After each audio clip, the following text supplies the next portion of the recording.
Hello प्यारे बच्चों, आज हम class 7th Hindi part 16 Narbadi Gondi लोक कथा के अभ्यास प्रश्न हल करेंगे। पहले हम करेंगे शब्दार्थ। शिखर का अर्थ है चोटी, झुरमुट का अर्थ है झाड़ियों का समूह, प्रतिध्वनि का अर्थ है गूंज, लस्त पस्त का अर्थ है थका हारा, तुम्बा का अर्थ है बर्तन, विशेष प्रकार की लौकी से बना हुआ। क नरब्दी कौन थी?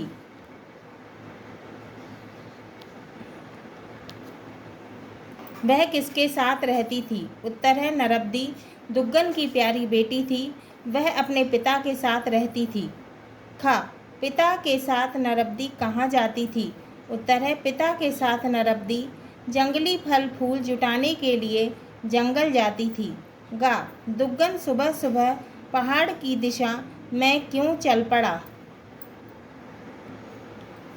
उत्तर दुग्गन सुबह सुबह झोपड़ी की मरम्मत के लिए बांस की तलाश में पहाड़ की दिशा में चल पड़ा। घा नरब्दी झरना क्यों बन गई?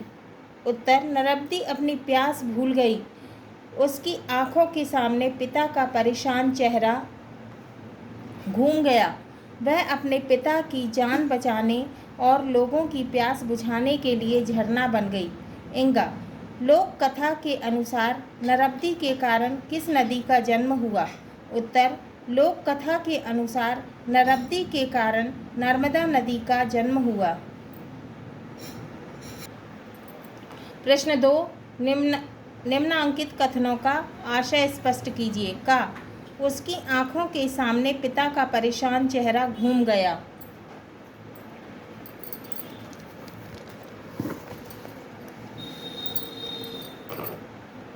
आशय का जंगल में नर्मदी को जब प्यास सताने लगी तो उसके पिता पानी की तलाश में चारों तरफ भटकने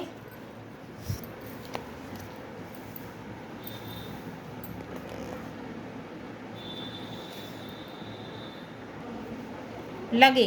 वह पिता की परेशानी महसूस करने लगी। उसके सामने पिता का चेहरा बार बार आने लगा।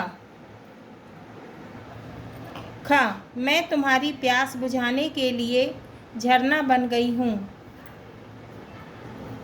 खा आशय जब दुग्गन को झुरमुट में अपनी बेटी नहीं मिली तो वह परेशान हो गया।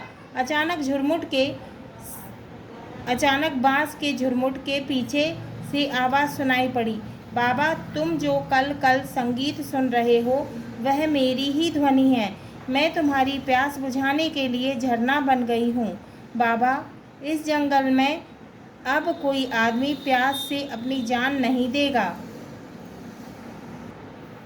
प्रश्न 3 रिक्त स्थान की पूर्ति कीजिए। क मैकल पर्वत तब घने जंगलों से घिरा था। खाली स्थान में आएगा मैकल पर्वत। खा दुग्गन ने उसे माँ की तरह पाला पोसा था। खाली स्थान में आएगा माँ। गा दुग्गन के हाथ अपने आप प्रार्थना में उठकर जुड़ गए। खाली स्थान में आएगा प्रार्थना। घा मैं तुम्हारी प्यास बुझाने के लिए झरना बन गई हूँ। खाली स्थान में आएगा झरना। इंगा इस जंगल में अब कोई आदमी प्यास से अपनी जान नहीं देगा। खाली स्थान में आएगा प्यास। भाषा अध्ययन। प्रश्न 1 निम्नलिखित शब्दों के सामने कुछ शब्द लिखे हुए हैं। इनमें प्रत्येक के सामने 2-2 पर्यायवाची शब्द हैं। आप उन्हें छांटकर लिखिए। शब्द पर्यायवाची शब्द। पहला है पानी। शब्द है नीर, पंछी, काला और जल। अब पानी का पर्यायवाची है पानी और जल। दूसरा है तालाब। शब्द दिया है तालाब। शब्द हैं नदी, सरोवर, सरिता और ताल। पर्यायवाची शब्द हैं तालाब के ताल और सरोवर। तीसरा है पर्वत। शब्द दिए हैं पहाड़, गिरी, भू और धरा। अब पर्वत का पर्यायवाची शब्द हैं पहाड़ और गिरी। चौथा है गणेश। शब्द दिया है गणेश। शब्द हैं ब्रह्मा, गणपति, लंबोदर और महेश। गणेश के पर्यायवाची शब्द हैं गणपति और लंबोदर। प्रश्न 2 निम्नलिखित गद्यांश मैं यथा स्थान विराम चिन्हों का प्रयोग कीजिए। वह मन ही मन बड़े देव को मनाने लगी। हे बड़े देव, मेरे बाबा को बचा लेना, उनका प्यास के मारे बुरा हाल है, पानी नहीं मिला तो वे मर जाएंगे। दूसरा, वह मन ही मन बड़े देव को मनाने लगी, पूर्ण विराम। हे बड़े देव, मेरे बाबा को बचा लेना, उनका प्यास के मारे बुरा हाल है, पानी नहीं मिला तो वे मर जाएंगे। प्रश्न 3, निम्नलिखित शब्दों का सही क्रम करके सार्थक शब्द बनाइए। क, मुस्कुराने की कोशिश नरबदी ने। ख, चुकी थी थक वह तरह बुरी। ग, थी वाली बरसात आने। घ, वह हो चिंतित उठाना नरबदी को वहाँ पाकर। इंगा, रही थी वह नरबदी।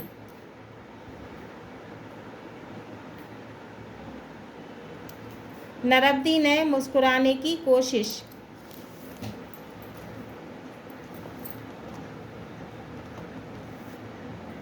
काहे नरबदी ने मुस्कुराने की कोशिश की।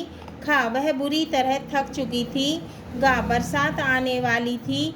घा, नरबदी को वहाँ ना पाकर वह चिंतित हो उठा। इंगा, नरबदी बह रही थी। प्रश्न 4, दिए गए संज्ञा सर्वनाम क्रिया अव्यय शब्दों से उदाहरण के अनुसार विशेषण बनाइए। संज्ञा, विशेषण, सर्वनाम और विशेषण।